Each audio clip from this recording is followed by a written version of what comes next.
बिस्मिल्लाहिर्रहमानिर्रहीम। इय्याक नअबुदु व इय्याक नस्तईन। जी सैयद अब्दुल अली शाह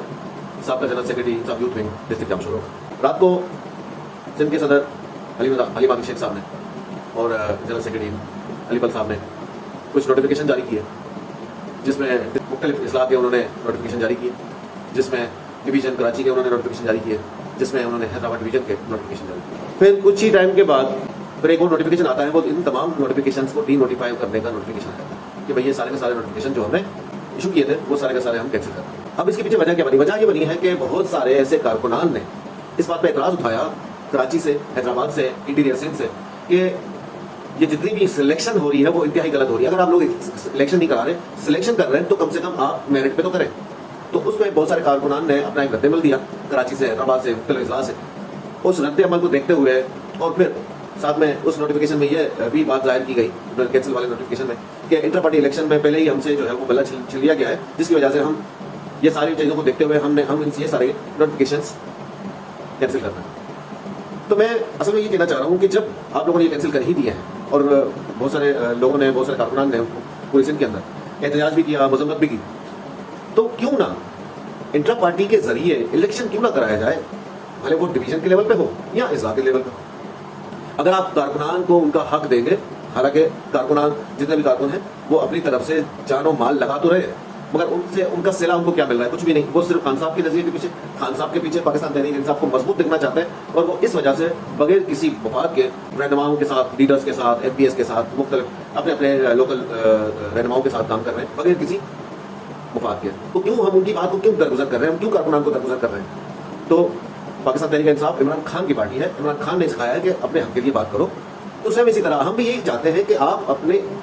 जितने भी इजला हैं, सिंध में इंटर पार्टी इलेक्शन हुआ, वहाँ पे कैबिनेट ने इलेक्शन विन किया, बिला मुकाबला ही सही विन किया। तो सेम इसी तरह ही आप मुख्तलिफ डिवीजन के इंटर पार्टी इलेक्शन करवाएं, कारकुनान को उनका हक दें, वो अपने लीडर को खुद चुने, ताकि कल कल आपको किसी तरह का भी मसला, इस तरह का मसला ना आए जिस तरह अब 1 घंटे के अंदर नोटिफिकेशन कैंसिल हो जाता है। अब सेम इसी तरह मैं अपने डिस्ट्रिक्ट की बात करूंगा। जब डिस्ट्रिक्ट जामशोरो की अनाउंसमेंट होती है, उस नोटिफिकेशन की बात करूँ जो कैंसिल हो गया, इसमें 3 लोग सिलेक्ट किए गए, जिसमें president P Murtaza Jilani, senior vice president Rana Zahid Ali और जनरल सेक्रेटरी इंजीनियर गुलाम मुर्तजा सोलंकी। अब इंजीनियर गुलाम मुर्तजा सोलंकी पे पहले बात करना चाहूँगा। इंजीनियर गुलाम मुर्तजा सोलंकी कुछ अरसा ही पहले, यूँ कहूँ कि 5-6 महीने या साल पहले, वो एज अ तालुका सदर रहे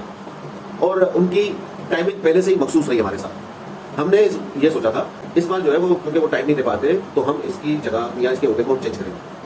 सदर के लिए हम किसी और एक शख्स को देंगे जो कॉम्पिटेंट भी हो और सलाहियत भी रखता हो और साथ में उसके पास टाइम भी हो सियासत के लिए या तंजीम के लिए।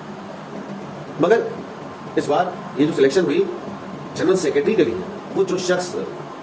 डिस्ट्रिक्ट जामशोर का रहने वाला तो है, मगर जॉब उसकी कराची होती है, जो 3-3 महीने बाद वो कराची से अपने आबाई गाँव सेवन तालुका में पहुंच जाता है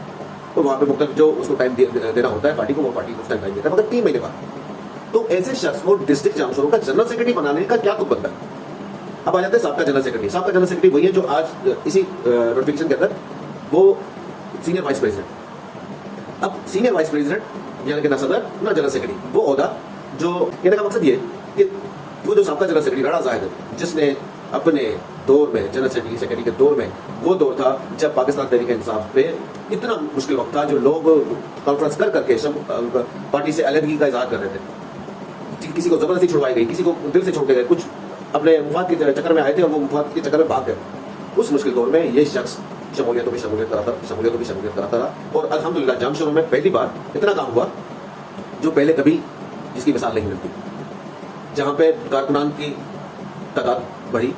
सपोर्टर्स की तादाद बढ़ी, पाकिस्तान तहरीक इंसाफ को जहाँ पे कुछ इलाके तक महदूद था, वो अल्हम्दुलिल्लाह अब जामशोरो पूरे में पाकिस्तान तहरीक इंसाफ को जानते हैं लोग कि हाँ यार यहाँ पे भी तंजीम पाकिस्तान तहरीक इंसाफ की है। पहले पूरे जामशोरो में नहीं थी, लोगों को नहीं पता कि पाकिस्तान तहरीक इंसाफ यहाँ पे कौन करता है।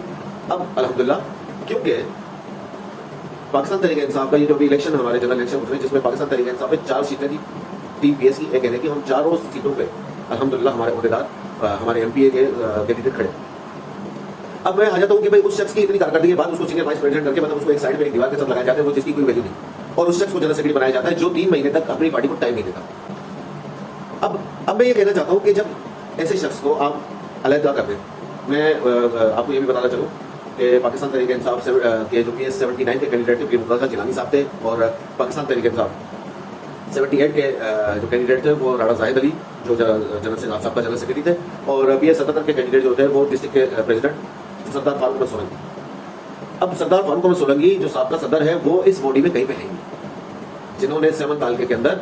एक अच्छी टीम बनाई, वहां पे पाकिस्तान तहरीक इंसाफ को इंट्रोड्यूस किया और एक अच्छे लीडर के एक रहनुमा की तरह सामने आए, मगर उनको भी साइड में कर दिया गया। उसके बाद मैं आपको ये बताना चाहूँ कि जब जनरल इलेक्शन हो रही थी तो उस इलेक्शन के दौरान हमें बार बार ये कहा गया कि आप 79 पे फोकस करें, और हम भी ये चाहते हैं कि हम 79 पे फोकस करें ज्यादा से ज्यादा, मगर इसका मतलब ये नहीं था कि हम 78 पे काम ना करें, ये मतलब नहीं था, मगर हमें वहां पे 78 पे काम करने के लिए मुसलसल रोका जा रहा था। अब वो रोका जा रहा था या हमारे साथ इस तरह के काम हो रहे थे या इस तरह की सिचुएशन बन रही थी कि वहां पे हम टाइम नहीं दे पा रहे थे, और उन दौरान हमारे सामने ये भी जो है वो प्रोपेगेंडास चलते रहे कि 78 की टिकट तो है ही सिर्फ डील करने के लिए, उसको सीट से बिठाने के लिए, किसी को फेवर देने के लिए। हमने उससे कहा कि यार ये सिर्फ प्रोपेगेंडा है, ऐसी कोई बात नहीं है, मगर आज जिस तरह का रवैया 78 पे काम करने वाले कारकुनान के साथ हो रहा है, तो उससे अभी हमारे दिमाग में भी वही बात आ रही है कि वो प्रोपेगेंडा नहीं था, एक्चुअली सच था जो अब सामने आ रहा है उनके दिलों में, क्योंकि हमने 79 को छोड़कर 78 पे जब काम किया तो अब हमें जो है ना उसके रिएक्शन आना शुरू हो गए कि हमने 78 पे काम क्यों किया। भाई 78 पे काम किया, इसका मतलब पाकिस्तान तहरीक इंसाफ के उम्मीदवार के साथ काम किया, तो हमने इसका मतलब हमने कोई गद्दारी तो नहीं की है पाकिस्तान के तहरीक इंसाफ के साथ या खान साहब के नज़रिए के साथ, हम भी पाकिस्तान तहरीक इंसाफ का ही काम कर रहे थे और पाकिस्तान तहरीक इंसाफ के उम्मीदवार के साथ और खान साहब के नज़रिए के साथ खड़े थे। अगर हमने 78 पे काम किया तो क्या हम गद्दार हो गए?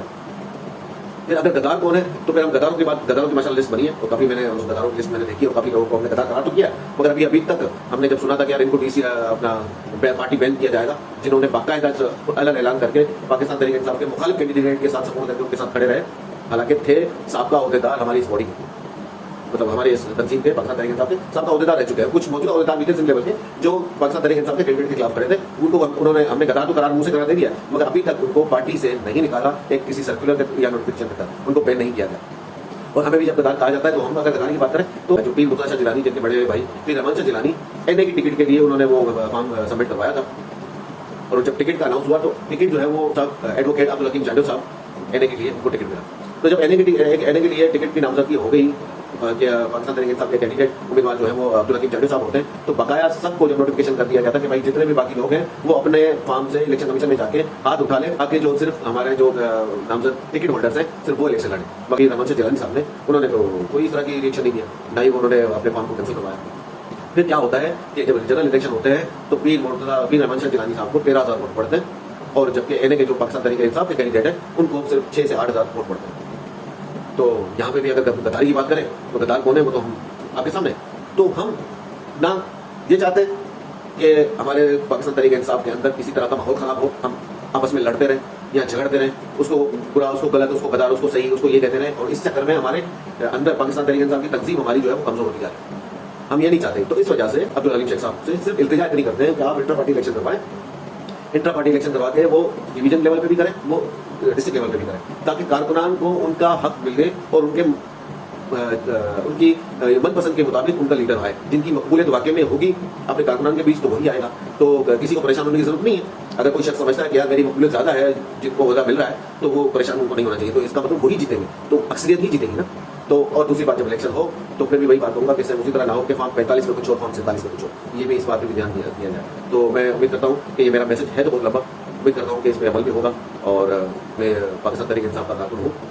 पाकिस्तान तहरीक इंसाफ के साथ हमेशा रहूँगा, खान साहब के साथ हूँ, खान साहब के साथ हमेशा रहूँगा, खान साहब के नज़रिए के साथ रहूँगा। पाकिस्तान जिंदाबाद, इमरान खान पाइंदाबाद, PTI जिंदाबाद। अल्लाह हाफ़िज़।